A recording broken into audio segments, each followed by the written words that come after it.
All right, the stage is set. Super Bowl 49. We've got our matchup here, the rematch of Super Bowl 57, Chiefs and Eagles. Really excited to talk about how we got here, Mark. That's what today's show is for. We'll have plenty of time next week to give our full predictions on the Super Bowl matchup itself. So really kind of going to dive into the conference championships. But as we always do, kind of start with just some news of the day, news of the week, whatever it may be.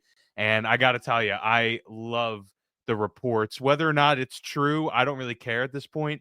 The reports coming out of Dan Snyder's camp that he absolutely hates what the Commanders have done this year. It's got to bring a smile to everybody's face at this point, because if that is true, which I imagine it probably is, I get it. He seems like a prideful man, and for them to have success, even a modicum of success in the year that he is gone, after not having success for 30 years, that's just pretty funny. I found a lot of joy in hearing I about don't that. even think he's living in the U.S. right now. Like, I don't think he can live in the U.S. I think he's in England, and he's like, with his whatever indictments and stuff. Yeah, I think there's some things like he's living overseas. It's hilarious. I mean, listen, I as many like there's a lot of cursed franchises who like factually it feels like if they sold the team, their owners, they'd be in a better spot. Chicago, it's littered with the Reinsdorfs, with the White Sox and the Bulls, and then obviously the McCaskies. People get on Wirtz with the Blackhawks now, but I'm like, dude, they won 3 cups in 5 years, like with the Wirtz, like they're willing to do it. It's a slower rebuild than I think people have wanted it to be, and so people are frustrated. Yeah. But we see it with David Tepper in Carolina. We've seen it in places where it's like Shad Khan in Jacksonville starting to get this reputation as well. Like Pittsburgh Pirates, like Pittsburgh Pirates are great. Obviously the A's, they're moving to Vegas because of how awful their owners are. We know, there was another one I just had. Like the Colts. A lot of people are like, there was a video that went viral at the end of the season. I think it was like week 17 or 16 where it's like, dude, Jim Irsay is like wheeling himself out in this like stand-up wheelchair thing. The dude's like in his early 60s, but like drugs, he's aged alcohol horribly, it appears. Well, I mean, he's just abused his body, and it's like that's who's running your team. Cowboys fans, I think we'll talk about the Cowboys and their new head coach here coming up. I think they'd argue right now we would be better off with a new owner, and so. Congrats to Commanders fans. We'll talk about how this season ended. If you're a Commanders fan, I think we'd agree you're allowed to be frustrated and pissed. You were a game away from the Super Bowl. Like you shouldn't feel good about losing that game. But I do think by middle of the summer, once like training camp rolls around, if you're a Commanders fan, you got to be flying high, cloud 9, similar to how the Texans were last year, where you just feel like, you know what, things, as long as we don't get poached, as long as we stay healthy, we should be absolutely a wild card team at worst for the next 5-6 years. And that's gotta be a great, great feeling. Absolutely. No, we are in lockstep there. It was interesting, the head coaching cycle that is, rapidly coming to a close with just one vacancy, I believe. New Orleans, New Orleans. Out there now. The Saints now have their pick. You could say maybe that's a good thing, but probably not. You usually don't want to be the last person to make a hire in the cycle. But we'll get to some of the head coaching hires to kind of kick things off with the show, and then that'll lead us into our championship recap. So here we go, off and running with our penultimate episode of the 2024-2025 NFL season.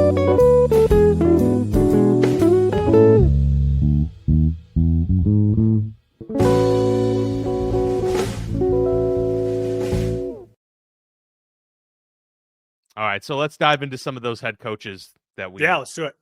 Alluded to there. So Aaron Glenn in at the New York Jets. Of course, both coordinators now from the Detroit Lions. Our head coaches in the league, Ben Johnson for your Chicago Bears. We talked about that in last week's episode.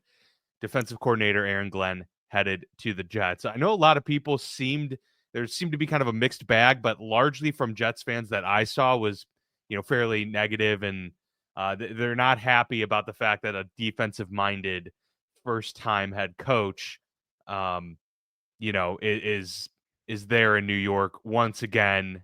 Probably feels to them a lot like Robert Saleh, a lot like, Rex Ryan. I don't think Rex Ryan, that was his first head coaching job. I could be I wrong. think I it don't was know. actually It his was first head okay. Yeah, coaching there you job. go. So they've obviously had that kind of MO for a little while.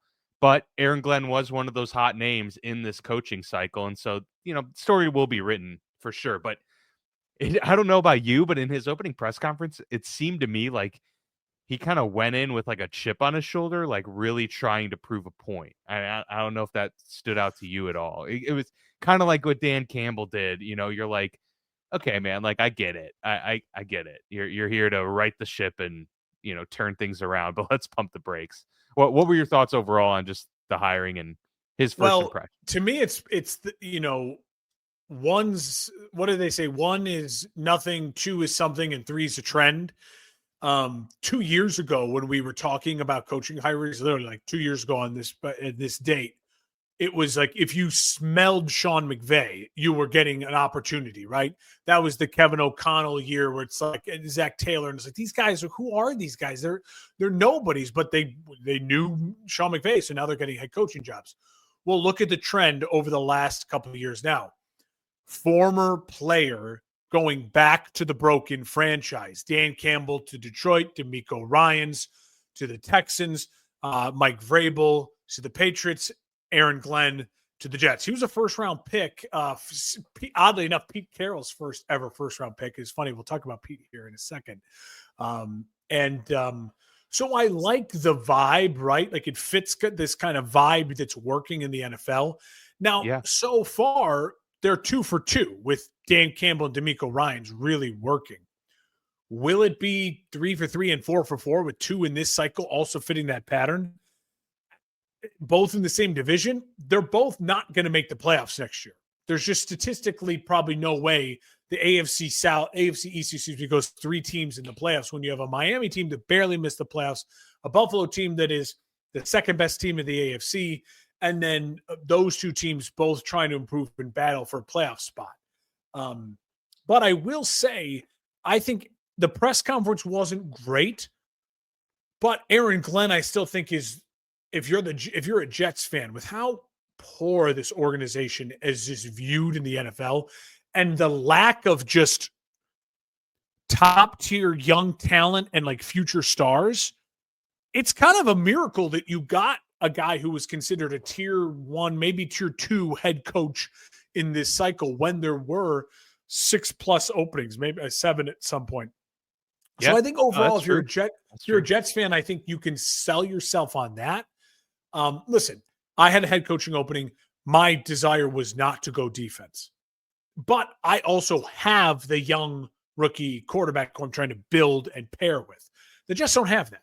The Jets may not be drafting a quarterback for even another year. And if you're trying to build off the Dan Campbell model, well, as you've seen, veteran quarterback and changing the culture and bringing the right guys in is what worked in Detroit.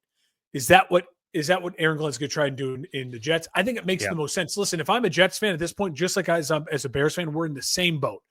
My goal is to be over 500 every year and to be competing, making the playoffs and or winning the division. Like that's the goal. I know that's like loser talk. Like let's win the Super Bowl. I get it. Like I get it. That's what the ultimate end goal is. But right now, Jets fans and Bears fans, let's just prove to ourselves that we can become above board winning franchises. I think Aaron Glenn still has a high ceiling of being able to do that for the Jets. So it's going to be a fun offseason to see where they go. No, he was an enticing candidate, and I think he's going to ultimately do a pretty good job there in New York. And maybe I was a little bit too harsh. I didn't even see the whole press conference. I just saw snippets, right? And like him trying to be like, I'm going to get out in front of this. I've already talked to Aaron. That seemed like a bit like confrontational. I was like, whoa, dude, like no one's like coming at you. Anyway. Now, wait for the questions to come to you. Yeah. But I do think that in terms of a culture builder, like he has much more of that vibe than even Saleh did. Saleh came in as just more of like players seem to really like him, and he's really a really smart defensive coordinator. Yeah. Aaron Glenn seems much more of a program builder, overseer, right? And he does played. great relationship. Did Saleh play in the NFL? I'm not sure. Sure if Robert Saleh did. It wouldn't surprise me. I mean, he's pretty jacked, right? But yeah, I mean, maybe at the college level, but like Aaron Glenn was a first round pick. Aaron Glenn was a defensive back. No, he was a legit, I know. No, he never did. He began his coaching career in college in 2002. Saleh did, and then and I think that says something with it. It does, like it's working right now. The former players, we expect Vrabel to work. We know that DeMeco Ryans and Dan Campbell are working. And listen, there's other former players who have become coaches, but with a team that you played for, had like a real history for, right now, that's cool. It's a strong 2 for 2 in recent years, and so I think both of these hires have a chance to be 3 for 3 and 4 for 4. It's just also temper expectations, right? Like, I hope Aaron Glenn got a 5-year deal, and I hope that he's allowed to determine if and when they move on from Aaron Rodgers, like what is his philosophy going to be. And that OC hire is going to be really important. I haven't seen who the OC is in New York. Yeah, I haven't seen any reports of that yet, so I'm sure he's still filling out his staff. Let's move on to the next one. Pete Carroll in at Vegas. 74, I believe he is, but he looks 3-year great. Deal. And it's a great idea. And that was smart. That was smart. I mean, if you're going to hire Pete Carroll, you're going to give him a short window, but you're still going to like guarantee him that window to build the foundation. The Raiders are the perfect organization that needed some type of foundation to be built, because they're probably they know, and Tom, I'm sure plays a big part in a lot of this, being a part owner now. They know that they're not competing with Mahomes and most likely even the likes of Sean Payton in the division and Harbaugh and Herbert in the next couple years. So what they need to zero in on is focusing on internal stuff. And that is what Pete Carroll is amazing at, right? Building that structure. Apparently that's one of his biggest assets, they say, is his organization. Like, he's really good about having systems in place. Well, back in my day, you didn't have computers to do it all. Yeah. Yeah, exactly. No, he's like that guy for that type of team. And so it's a great fit, great hire, and I'm excited to see what happens. Obviously, they'll probably move off of him in 3 years and say thank you for giving us this structure. The draft will play a big part in that too, like his expertise and ability to scout and evaluate talent and get the best out of that. I think it's a home run for the Raiders, especially with the options that were out there. I mean, Ben Johnson would have been great, but Pete Carroll, pretty solid get for them. I don't know if I'm going to go home run, but I'm going to go, I respect the plan, and I respect them being honest about the plan. They look at this division right now, and they probably said to Pete when they brought him in, listen, if you can win us a Super Bowl, we'll build all the statues. But our expectation is not that. We have Andy Reid in this division with Patrick Mahomes. We have Herbert and Harbaugh. We have Peyton and Bo Nix. But please, for the love of God, when you leave us in 3 years, can you have built us a foundation to then build upon? In 3 years from now, you're gonna hope that you figured out Bo Nix and that he's just an average Kirk Cousins level quarterback in the NFL. If you're the Raiders, I'm talking about the Raiders, right? Like, this is your hope. You're gonna hope that what happened with Harbaugh in San Francisco happens here in Los Angeles. Like, kind of wears out his welcome. He's really tough on guys, and the message fails.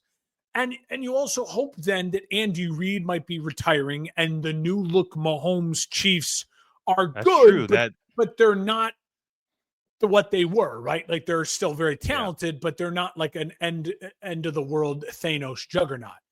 So if that's, listen, you can't change divisions, so you have to be honest about where you're at. And if that is what is ahead of you, Pete Carroll makes a lot of sense by coming in and making sure you're hiring good people, you're drafting good people, we're building a foundation. I don't expect them to go aggressive for a young quarterback. I expect them to go aggressive for a Sam Darnold, for an Aaron Rodgers, for there's another veteran out there I'm probably missing, maybe Kirk Cousins. And just saying, Russell Wilson or Geno Smith, one of those two. Russell, like someone who could be like, listen, let's get a season next year where we're 5-12, and yet we upset a couple teams who are really competitive. So I think I like the plan. I'm not going to go home run higher yet, but I see the vision. And if you're a Raiders fan, who would have been your pick? Like, because Ben Johnson was out at that point. No, I think listen, to me, the pick would have been, of the people remaining, like, again, looking at what's on the board, would have been go whiz kid. So go get Liam Cohn or Joe Brady, one of the other young whiz kid offensive guys, right? Or the only other thing would be like, let's go Mike McCarthy, who's like Pete Carroll, only I can give him a 5-year deal.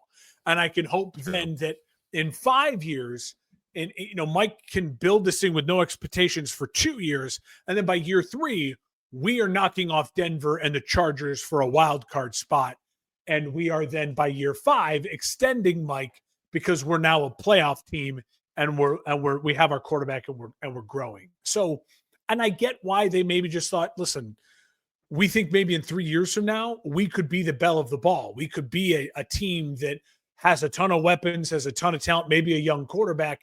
And now we're just looking for that young offensive coach. And they look at that team like that's the desirable spot. Again, the division, we don't know. 3 years is a long time in the NFL. We don't know what it's going to look like in 3 years.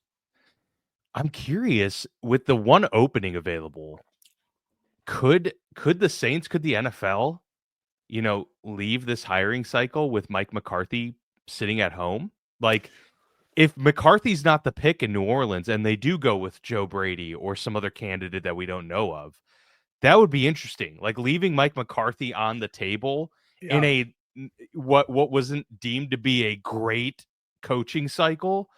You'd almost have to wonder, like, did the Cowboys really screw up by getting rid of him?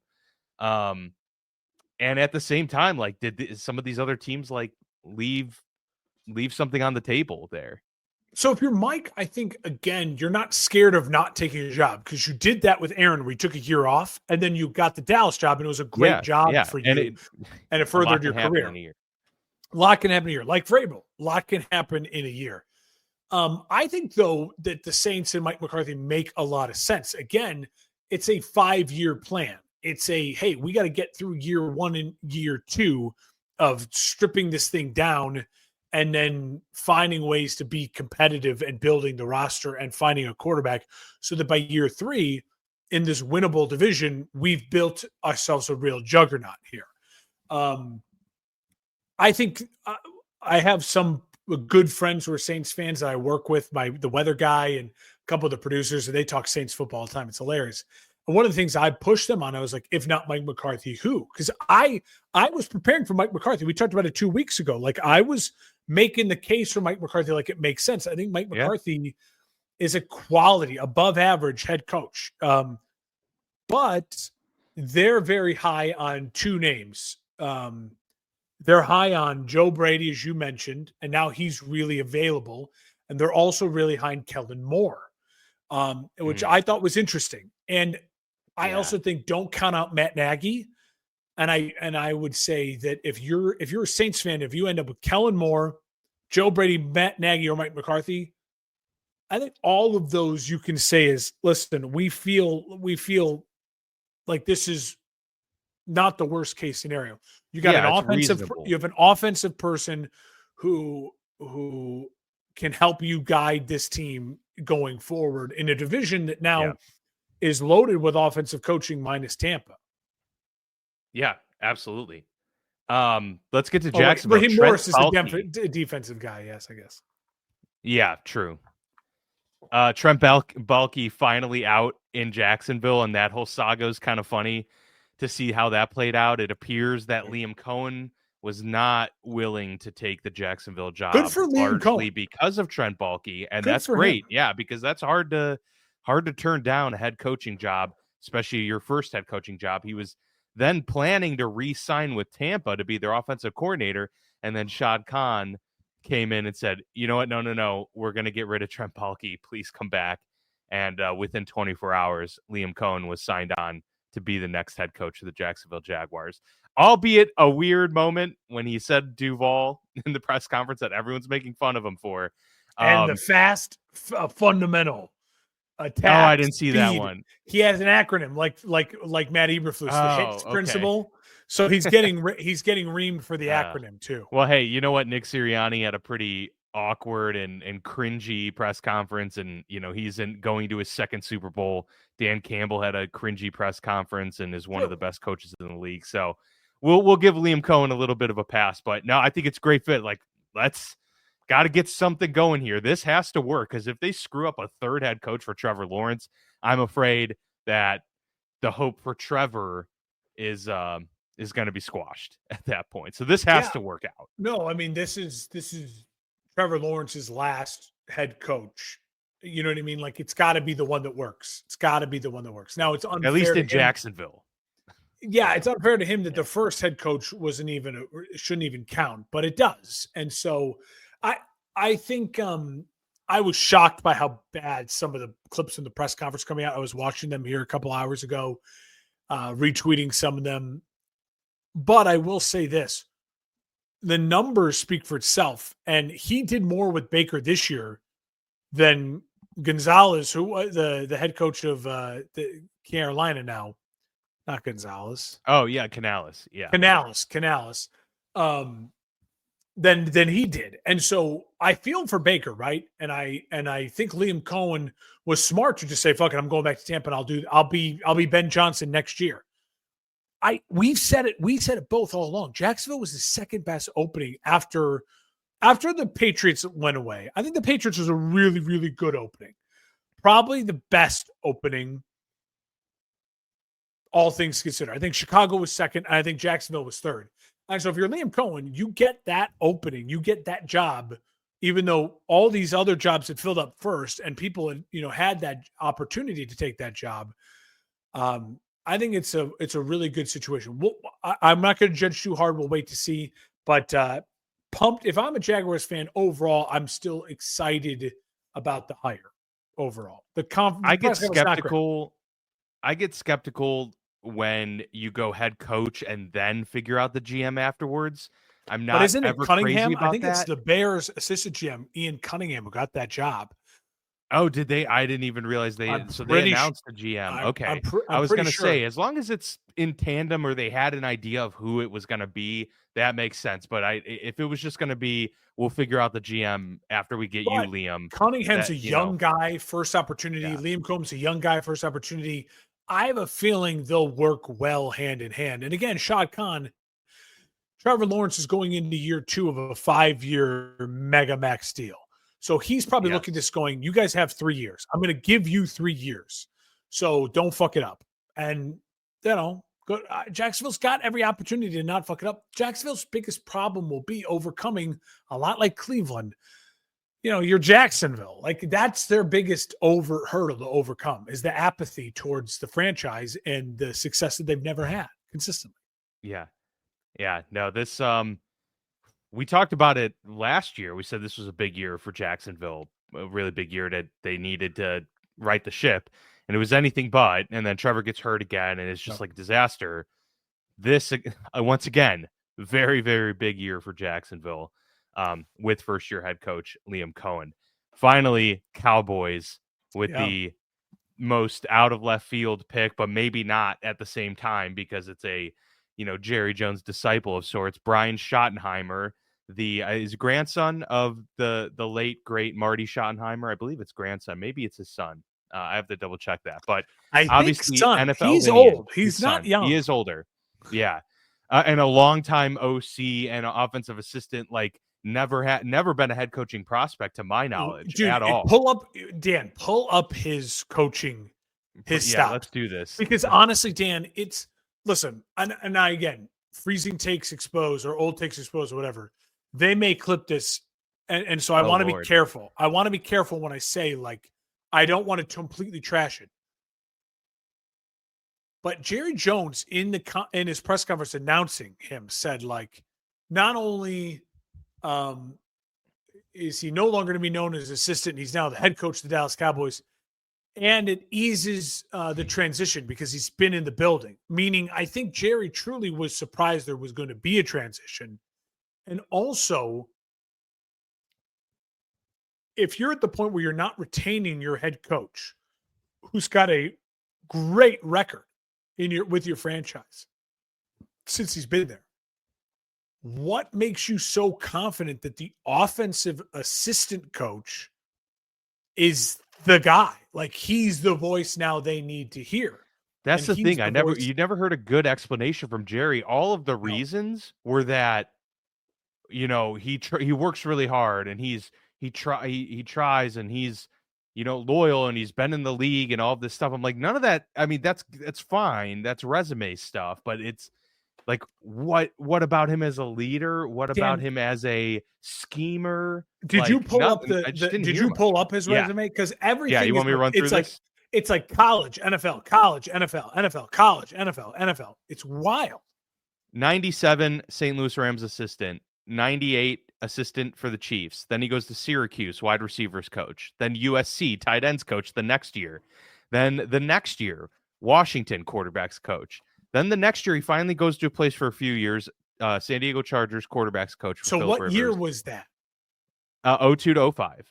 So again, this guy had already been coaching, bouncing around like every year since 97, 98? So 97. So this is a decade at this point in his coaching career. He is the son of a legendary figure. So it's not like I can make the argument, this dude's bouncing around. Look at Ben Johnson's career.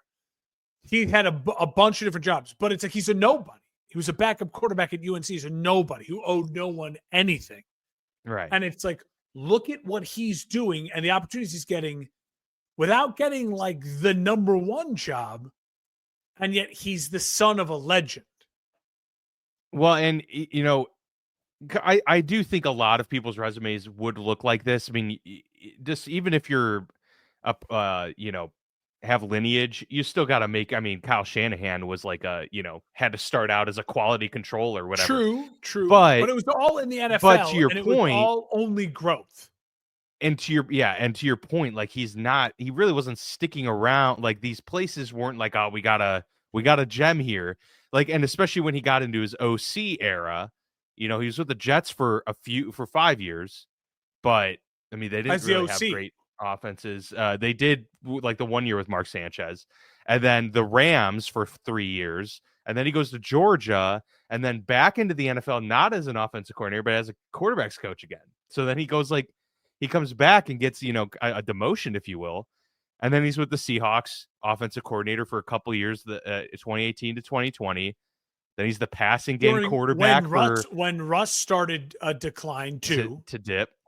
2021, that was the year Trevor got drafted, right? So a passing game quarterback for the Jacksonville Jaguars in 2021. Then a coaching analyst in 2022 for the Cowboys, coordinator last year, and now head coach. So yeah, he went from like OC to passing game coordinator, then analyst. You just don't. If he was a great coordinator, he would go from coordinator to coordinator job is the point. I'll just say this. Yeah. If he proves us wrong, it'll be one of the biggest wins of Jerry Jones's life in the sense of like, I finally gave this guy an opportunity and he's great. They will have Dak. They will have CeeDee Lamb. Like they're going to be offensively quite good. But the problem is, how much of it is him just like, if the transition is he just going to run Mike Martz's stuff? Is he going to come in with his own stuff? Like, I mean, Mike McCarthy, not Mike Martz, Mike McCarthy. So it'll be really interesting to see. No, this was a news dump late Friday night. I haven't seen any reaction from Cowboys fans that is excited. And especially when there are still other names out there. Kellen Moore is still out there. Joe Brady is still out there. I mean, there are candidates, Anthony Weaver, the defensive coordinator at Miami that everyone's raved about. Like there are names, there are people, young, talented people, Robert Saleh. There are names out there. It's Jerry wanting to be Jerry doesn't want to get the hot candidate because he wants to be the one who made the great call that nobody saw coming. Even in this age, He wants the guy to bow down to him. I gave you this job. No one else would even give you this job. I gave you the Dallas Cowboys head coach. You're going to do what I say. Yeah. All right, let's get to the games. An exciting slate, no doubt. There the first game, we'll obviously start there. Commanders at the Eagles. Started off pretty good. It was turning into a pretty decent game, but then, you get into the second half and it was pretty much all Eagles from there. They scored 3 touchdowns in the fourth quarter to completely put this thing out of reach. So 55-23 is the final there. I think this kind of went how we anticipated. Like, it was going to be about our guys versus your guys at the end of the day, and it clearly was just an overmatch situation for Washington. And Saquon Barkley, I mean, what can you say, man? First play, you're like, this is going to be a long afternoon. It was a great run. A great run. Yeah. Incredible run, breaks a lot of tackles, goes to the house on a huge play, and ends the day with 118 yards and 3 touchdowns. Jalen Hurts, very efficient, didn't need to be the savior at all. Jaden Daniels ended up throwing the ball 48 times in this game, which was not going to be a good recipe for success for Washington, but that's where they found themselves. And the least surprising outcome of the day for sure. I'm just looking back at some of my notes, and I do think you said this is kind of what we expected. Certainly wasn't what I expected. I think I had predicted the Eagles to win something like 30-24. Oh, yeah, you did. Yeah. In the range of like, I didn't think it would fall apart for Washington. Well, I guess more so what I meant was it certainly wasn't shocking. Like yeah. I mean, we both picked the Eagles, and I thought and I felt confident about the Eagles. I figured Washington would turn back into a pumpkin on the road against a division rival. We know, sometimes you forget because it's the NFC title game. That's just a divisional football game. You know what I mean? Like that's Steelers, Ravens, that's Bears, Packers. Like, this is just two teams that know each other really well. And what happens when two teams in the division know each other really well? The home team usually wins, and the crowd plays a factor, and it's usually a physical bloodbath of a game. I think 2 things. Washington was mentally and physically not ready for the game. The fumbles, the turnovers, to me, you could argue that that's just great Philadelphia play. I think a lot of it is mental. The one guy in the kick return, literally he's running and he just like runs into a guy and the ball just squirts out. It wasn't raining. It wasn't snowing. The turnovers were horrible. Also, when you 4 total turnovers. When you are a defensive head coach, I know. It's his first year. He's got to get his guys, the system, blah, blah, blah, blah, blah. And I expect Washington to improve, right? But you gave up 7 rushing touchdowns in the NFC title game. That's a ties the record. So I was shocked how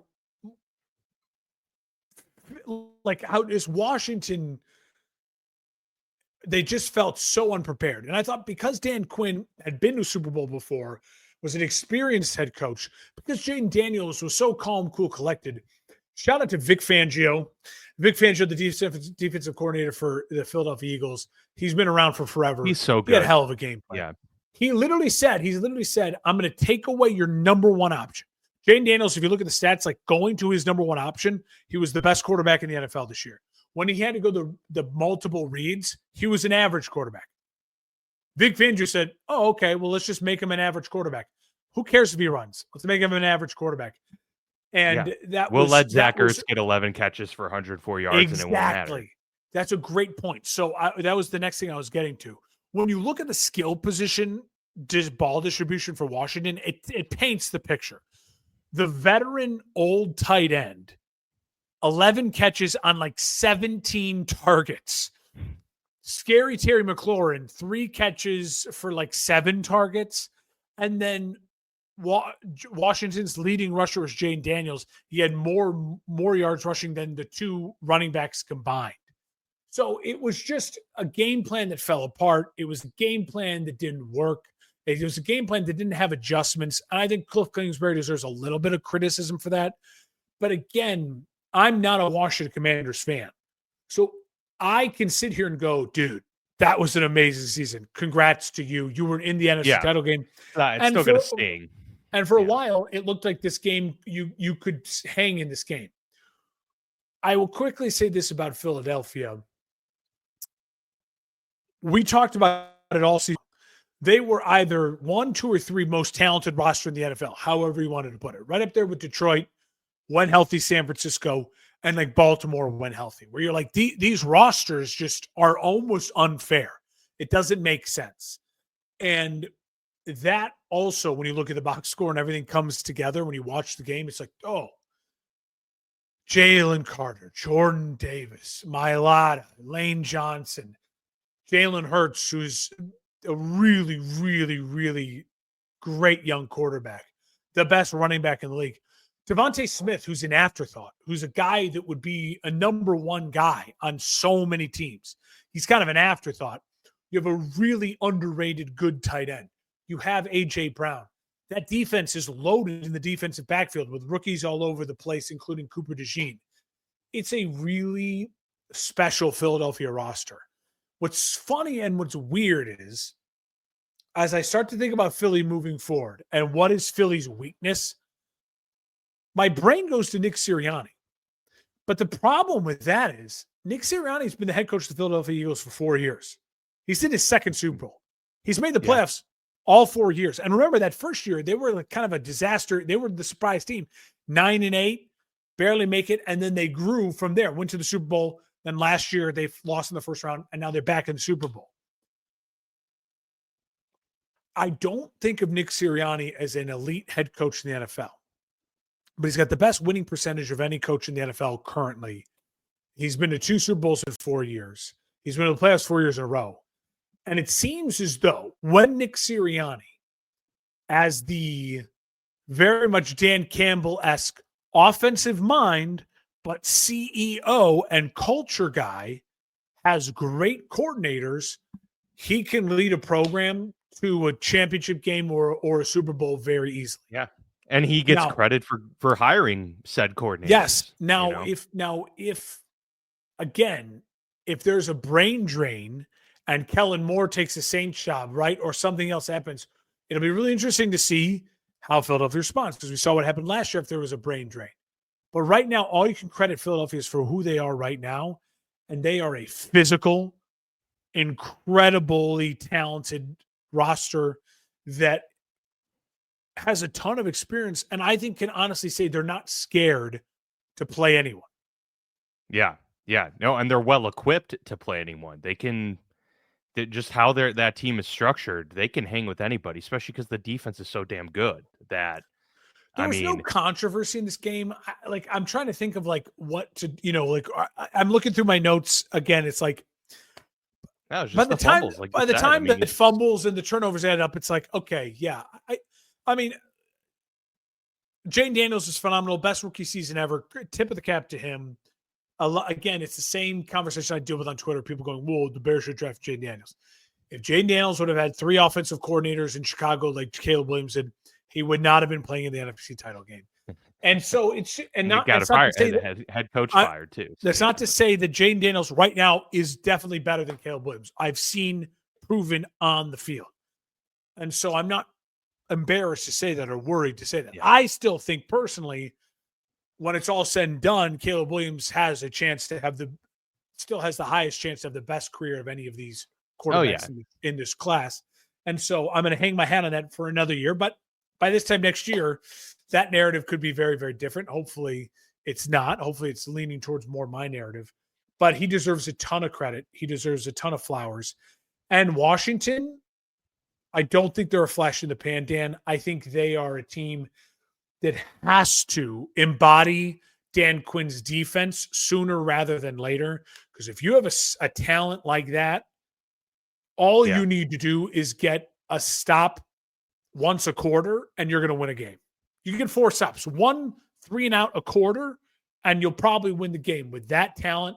And you go get Terry McLaurin, like another dynamic weapon. They need a running back. Like they need to go draft Ashton Genty. Like they need a star, right? Yeah, to help him, because the running back Brian Robinson is just not good enough. Jay Daniels can't be your leading rusher going forward. Right. Yeah, that's not sustainable. That's for sure. All right, let's get to the Chiefs Bills, the nightcap, if you will, the game everybody was most looking forward to watching. And of course, as you all know by now, the Chiefs come out on top 32-29, headed back to the Super Bowl for this rematch of Super Bowl 57. The one thing I said last week was the Bills' game plan needed to be to put the pressure on Kansas City to score 30. and Kansas City scores 32 for the first time all season. It didn't work, but Kansas City does what Kansas City does, and that's why we ended up picking the Chiefs to win anyways, because Mahomes always finds a way. This is totally different than the Lamar Jackson narrative for Josh Allen, because Josh Allen plays unbelievably in these games. He's playing incredible. None of this is on him. You could say, oh, if he made a better decision here versus the less good decision, but they're all good decisions for the most part that he makes. And of course, at the end of the game, Steve Spagnuolo dials up, his signature blitz, and Josh throws he made an incredible play, and it just goes through the hands of Dalton Kincaid, and that's kind of the story of it. So it's really unfortunate. I feel for Buffalo fans, and for Josh Allen specifically, but this was a case to me, Mark, of I just don't know what more you could do. This is on the defense at the end of the day, really, and they were without a lot in the secondary. There's no question about it. But I feel like Sean McDermott, the defensive guy, his defense has been the one that hasn't been able to come up with the stops for his teams, in these big moments over the last several years. Granted, nobody is making the big plays against the Chiefs in terms of the big stops, but something's got to give at one point in time, because too talented. You got too good of a quarterback to not be able to get over this hump. But yeah, once again, the road goes through Mahomes. I'm starting to feel like the name Karl Malone rings a bell. Like it's just starting to feel.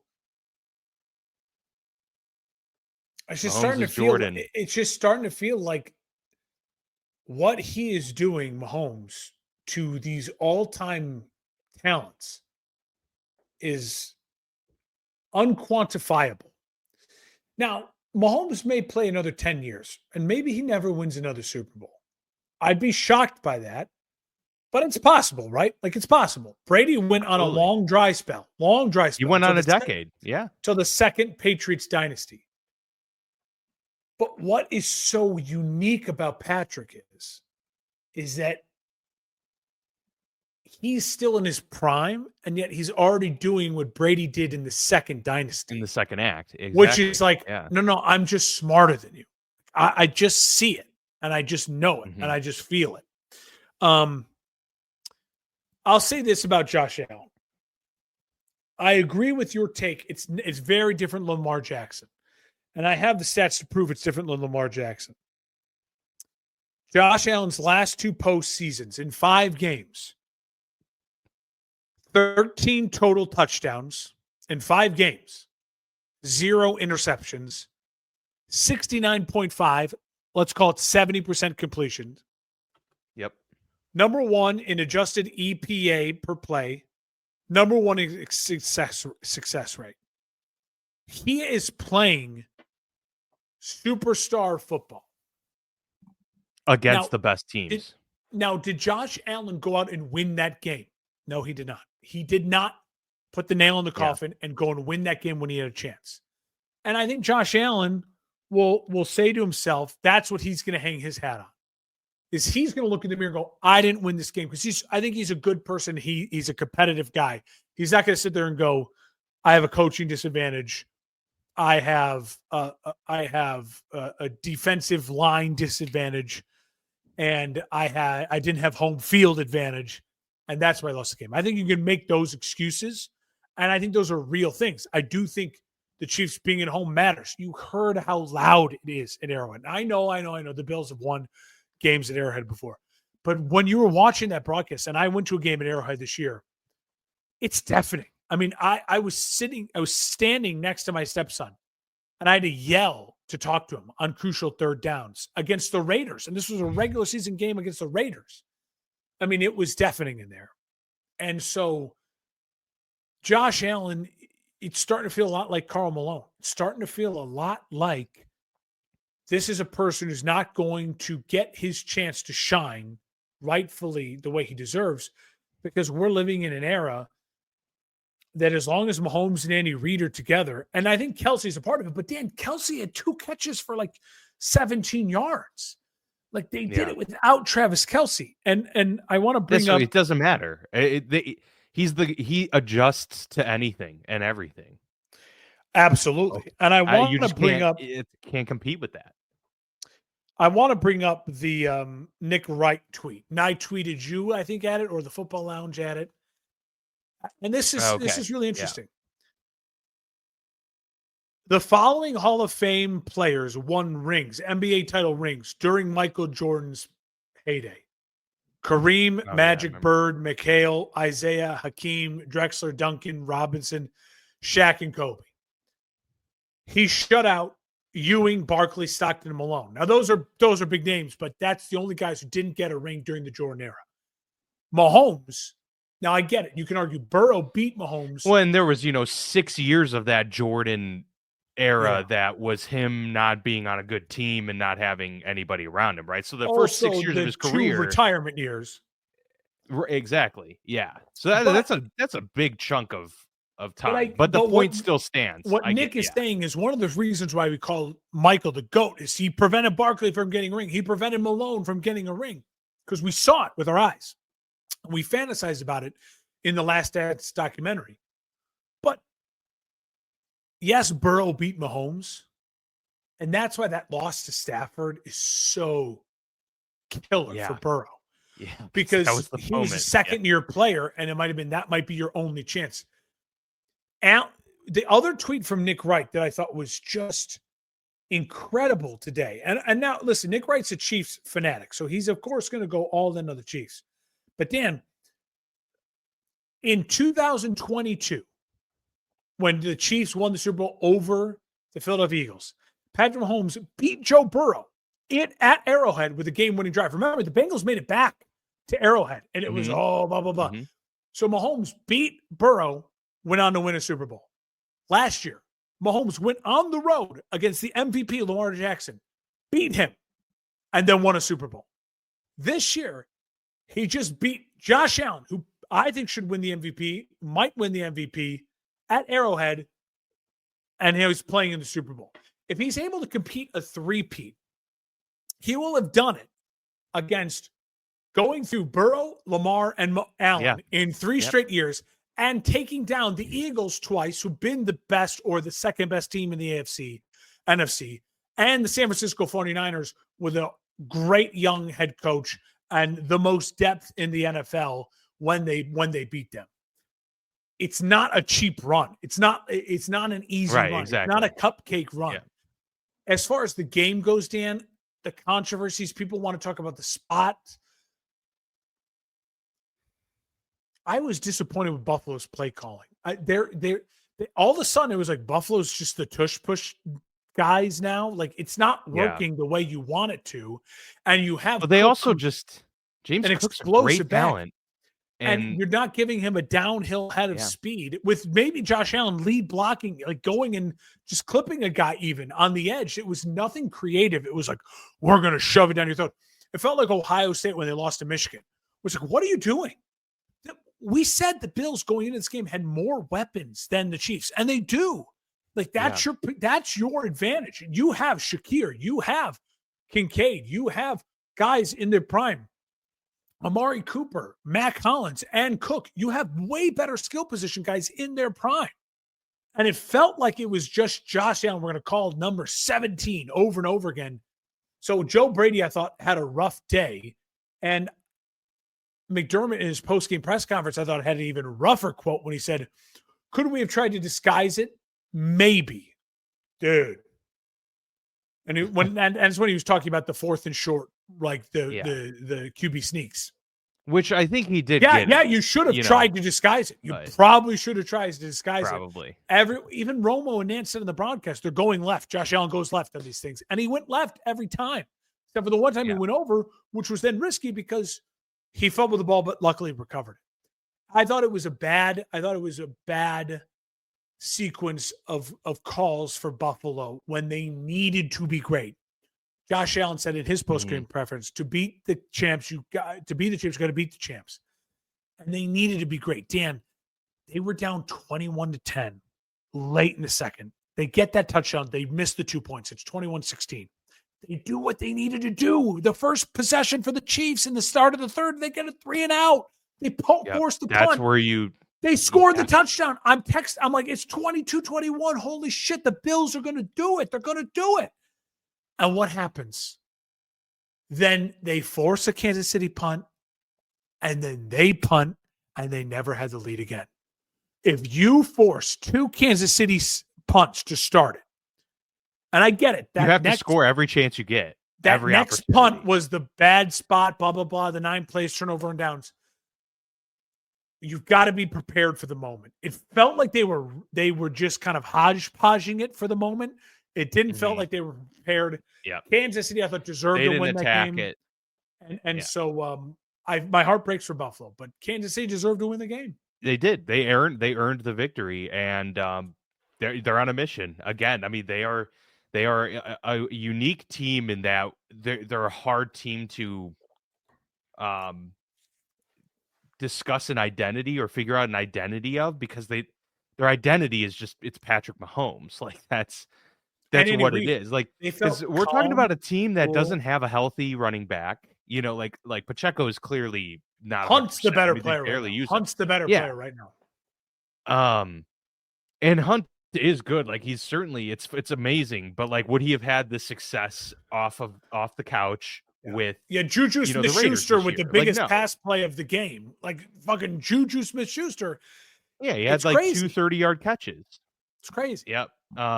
Xavier Worthy all of a sudden has, sticky fingers, hauling in incredible catches out of nowhere. So we're like, this wasn't his MO. I got a little hate on Twitter because I tweeted during that play the quote from the ref: the tie goes to the offensive player.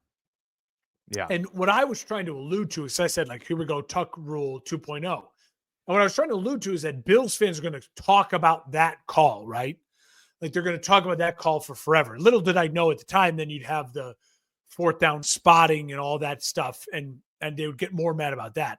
But when you look back at that moment, as a fan watching it, and I knew the rule is tie goes to the offense, but I didn't even think that about tie going to the offense, because it was like they both landed with possession. Like, how do you make the call that the offensive player has possession when his arm, the defensive player's arm, is clearly in between the 2 arms of the offensive player, the receiver, with possession? And we saw him, the Bills player, be the first one to make contact with the ball. And yet, because the offensive player has possession on the ground and it's not moving, the tie goes to them. I get the rule, but that just felt like, wait a minute. I saw the defensive player intercept the ball and complete the catch. It shouldn't be the tie.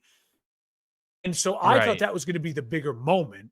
And it ended up now being slightly inconsequential, and people being like, yeah, that's the rule, duh. And I'm like, how is that not talked about maybe more this morning?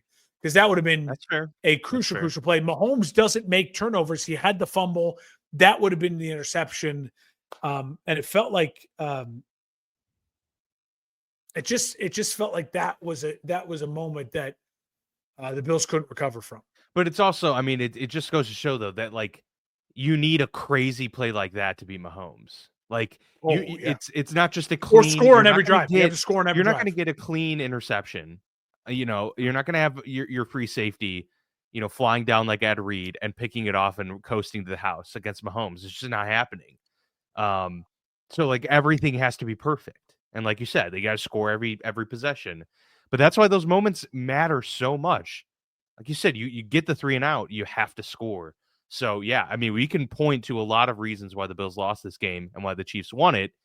At the end of the day, it does boil down to opportunities, and the Chiefs took more advantage of the opportunities they had when they had them. And so that's really all it boils down to. Patrick Mahomes ran the ball 11 times, scored 2 touchdowns. On average, during the NFL season, he ran the ball 4 times a game. Yeah. So again, it's like Kelsey going off last week. They're just like, oh, this is what I need to do. Okay. This is what we need. Yeah, exactly.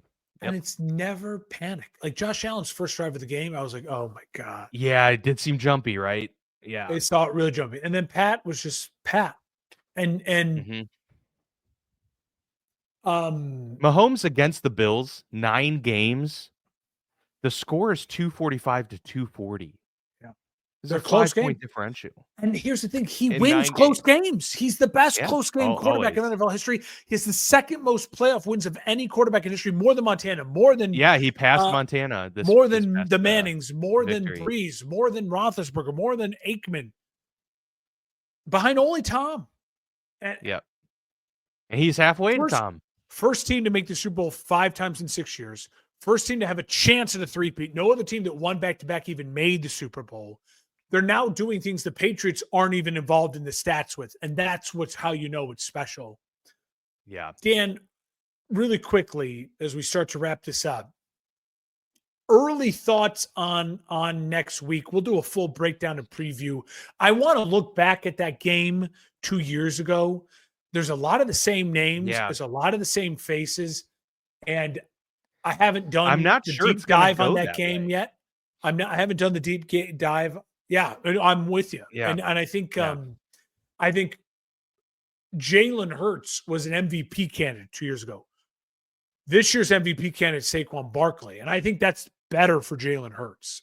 It is. And even though he had probably like one of the best games that we've seen of a quarterback in a Super Bowl period, he hasn't been that version of Jalen Hurts really this year. They've shown at moments that they can unlock the passing arsenal attack, aerial attack when it's warranted, and maybe they're going to have to do it this week. It's going to be hard because the Chiefs defense is so good, so they're going to have to dominate the line of scrimmage. But I do think it's kind of a weird matchup for Kansas City. It's a team that can kind of match them blow for blow at the line, particularly. So it's really going to be like, how does Mahomes and company manage that pass rush from Philly?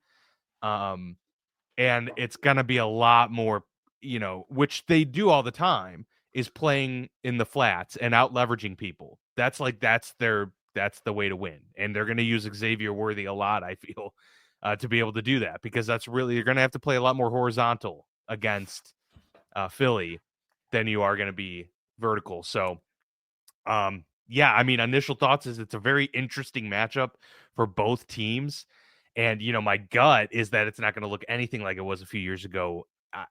My early feeling is that it's going to be a super low scoring game. Would be happy to be wrong about that. But I feel like it could be one of those weird, grind it out. Oh, you mean like 2017 type low score? Yeah. 24-20. Yeah. Like at best, that's just kind of how that's how it feels right now for me. Yeah. Kansas City is the only team, they won this weekend losing the turnover battle. They're the only team that I have faith can lose the turnover battle but win the game. Yeah. It definitely feels like Philadelphia is bringing a gun to a knife fight with Saquon Barkley. I mean, I don't know how else to say it.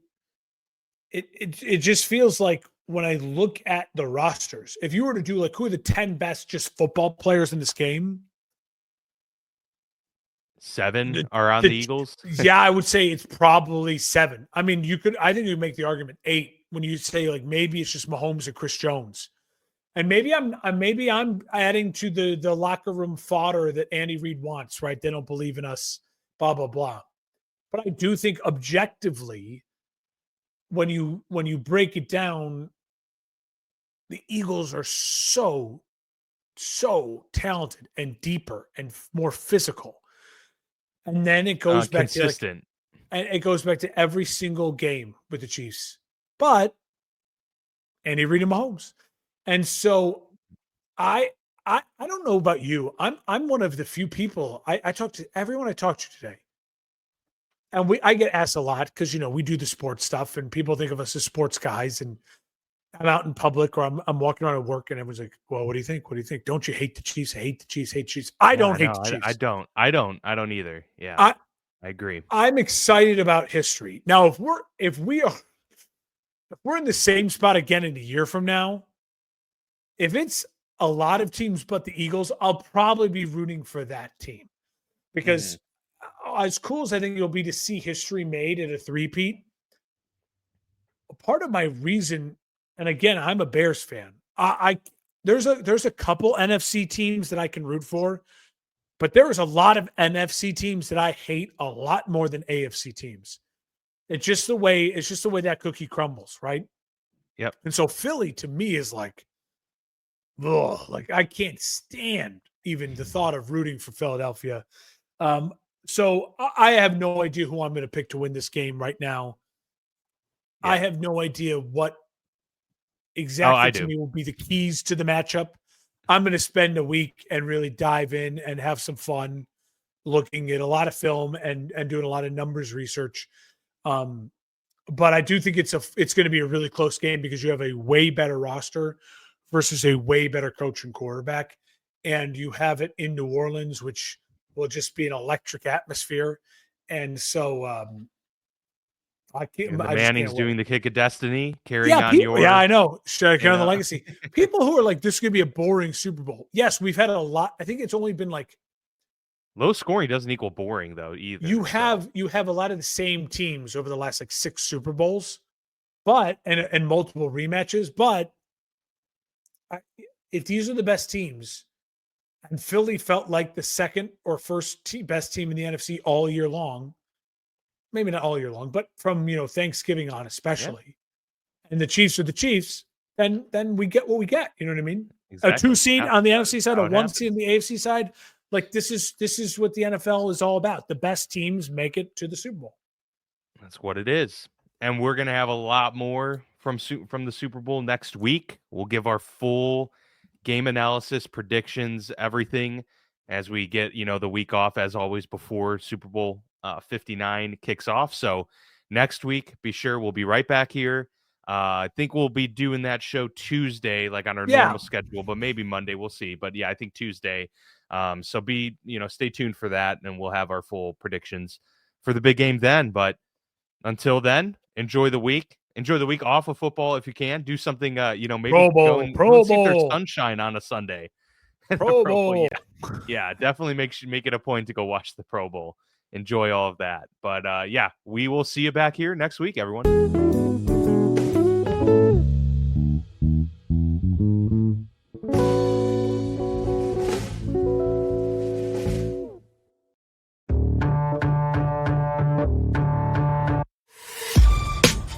This has been a For Frequency's Sake Podcast Network production. For more great content, subscribe to For Frequency's Sake on YouTube, Facebook, and Twitter.